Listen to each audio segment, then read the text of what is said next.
One of the most common struggles in research in general, and especially when you're doing a PhD, when you're in this super vulnerable position of trying to do the research, but also depending on someone else to have it approved and so on, one of the hardest parts is not having a physical manifestation of your work.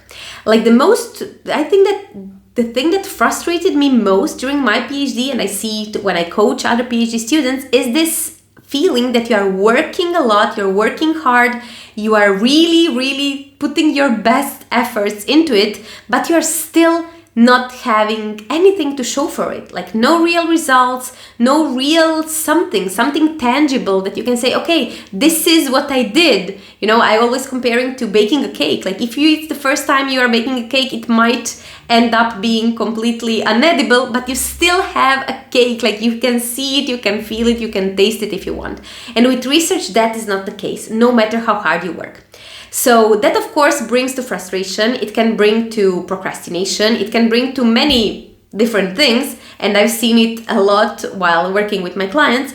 But the thing that I want to talk about today is what are some actionable steps that we can take in order to sort of make this invisible work a little bit more visible, a little bit sooner, and not have to wait until the thesis is finished, until the paper is published, until the conference is over, and so on. So one of the good things here is to make sure how you structure your work and how do you perceive your work. So one of the common mistakes that I see my clients make is that they think they can control things they clearly cannot control. For example, if you're going to run an experiment, you can prepare for it, you can think about it, you can brainstorm it, but until you actually do it, you cannot predict everything that can go wrong. And there are many things that can go wrong that are often out of your control. So if you're on your to-do list, you have written, finish that experiment, and then you put in the effort, and then something external happens, of course you're going to feel disappointed, and of course you're going to feel that that work is simply not done, that you don't have any proof that you achieved something that day or that week. Instead, what you can say is, I will perform this experiment 3 times or 1 time. And this is something that it gives you this sense of completeness. It gives you this sense of, okay, this is something that I will do, and it has a beginning and eventually it has an end. And when it ends, at some point it will end, you can put the check mark and feel that satisfaction of, okay, what did I do today? Okay, today I ran this experiment 1 time, 2 times, 3 times, and so on. So this is just a very basic example of how this thing works.